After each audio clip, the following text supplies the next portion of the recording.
This is a fan-generated show. If you would like to support us, please go to jamieglazov.com, and also don't forget to subscribe to our YouTube channel.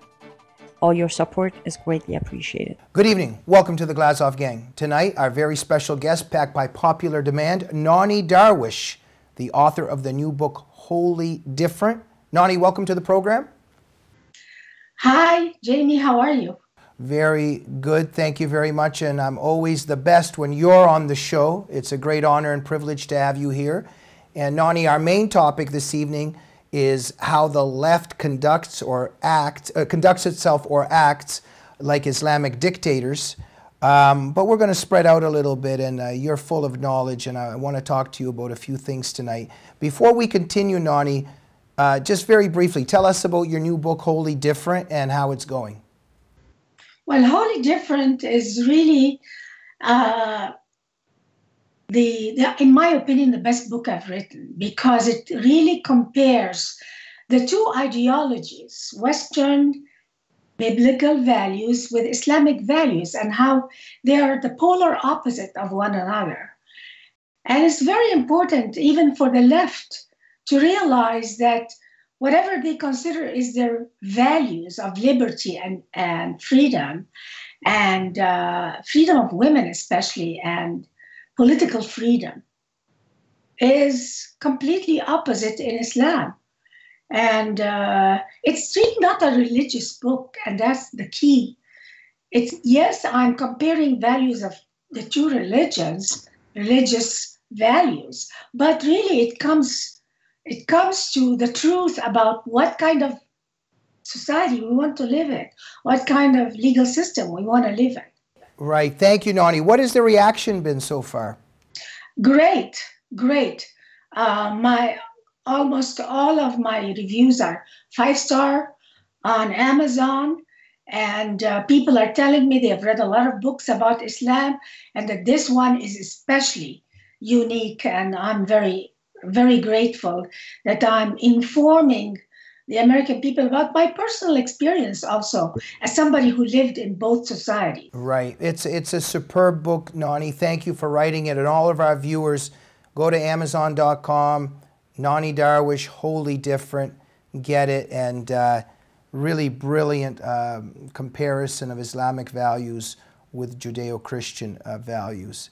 Nonie, recently we've been speaking a bit with each other as always, and you're always making very wise and profound analyses of what's happening in our culture, in our society. Now, the left's war on Trump, they're just going at him every day. And we've got a lot of fake news out there, and slander, and attempted smear jobs, etc. But you pointed out that the left, in terms of the media, in terms of the leftists that are entrenched, you could say, in the government and in the Trump administration itself, that they're all acting very much like Islamic dictators. Could you tell us a bit about that? I lived under the Islamic dictatorships and police state, and how the law and order applies only to one person and not the other. So I am seeing this kind of change in American politics and culture.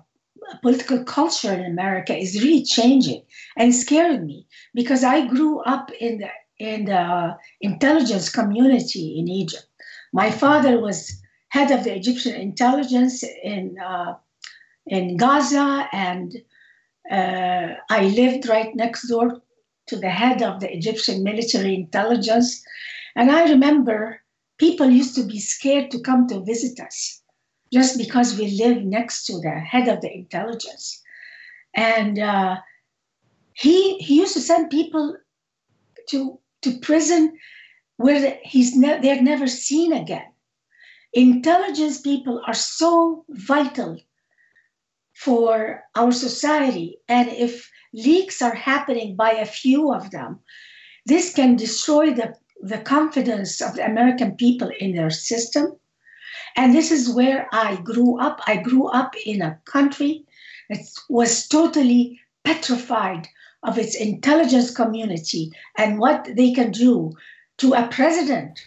Right, Nonie. And so And Nonie, so crystallize for us, though, how with that experience, when you look at the left, how it's acting actually in the same way. Crystallize that for us.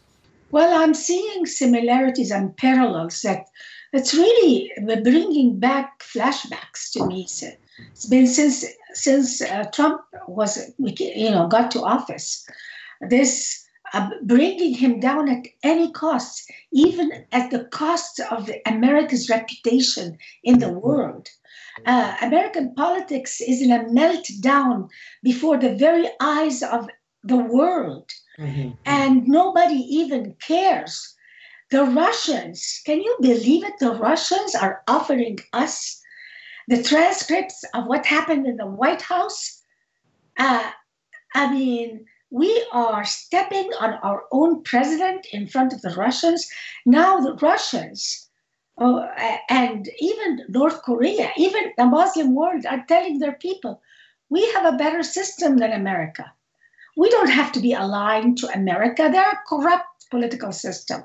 Let's be allied to Russia. Let's be allied to China. They have a more stable political system. How come the Democrats are not worried about that? Right. Well, definitely. I mean, look, when every evening, if you read the New York Times, if you read the Washington Post, you go to Rachel Maddow and all those other morons on MSNBC, you go to CNN with Anderson Cooper and Don Lemon. I mean, they're the opposition party now. I don't even think they're pretending they're journalists anymore. And they hate Trump so much that absolutely they are willing to take America down. And I think the Democrats, I think it's undeniable that they're putting their hatred of Trump above country. Would I be? I know I'm repeating what you're saying, but this is what's happening, right? Jamie, you are 100% right. Yeah. They're putting everything on the line, all their eggs in one basket. And what I'm seeing is I'm comparing the media I grew up with, which is government-controlled media. Right. Nowadays, I see the collaboration between the Democratic Party, which is government, the media, and some leakers in the intelligence community. And they're all collaborating to bring down this president in such a flagrant, a reckless way that really a lot of Americans today are scared. We cannot underestimate what's going on in the psyche of Americans, let alone the world, how they view us. We're all sitting beating our heads. What's going on? And an American president be so disrespected and ridiculed every minute of the day. And Nonie, I think we could also, you know, when we think about the blasphemy charges against anyone in the Islamic world, we see it happening, for instance, in Pakistan almost daily. The way that a blasphemy charge is made, and a lot of times it's, well, I mean, first of all, it's just horrendous, period. But they make this stuff up, and then they just slander and smear somebody, and that poor person is killed or put in prison forever. And in a lot of ways, this is what the left is doing here. In terms of this fake news, they make up all this stuff, and then they just pile on, and the slandering begins. I am drawing so many parallels now between the corruption, the political corruption, the social corruption under Islamic society, and what's going on today in Western media and the Democratic Party, the far left.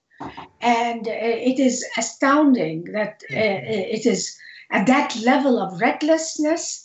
And, you know, it's dangerous. Yeah, Nonie, who in the Democratic Party do you think is really shameful and shameless in how they're behaving?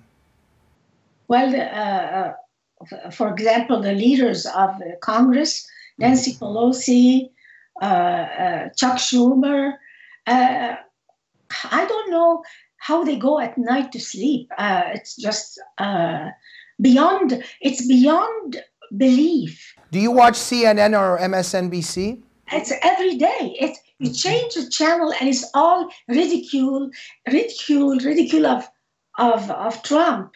And at the same time, I draw a parallel between Islamic society when they want to scar someone, put them down, Right. silence them. They always call them apostates. Yes. So the word apostate is the most scary word, and it can kill you in the Muslim world. In the West, the word racist has become the parallel of that word, bigoted, racist. And because Trump is just an ordinary white man, just by it seems to me, just by the sin of being a white man, maybe he should not be in office, Right. and that automatically makes him a racist. Since when is America condemning people on race?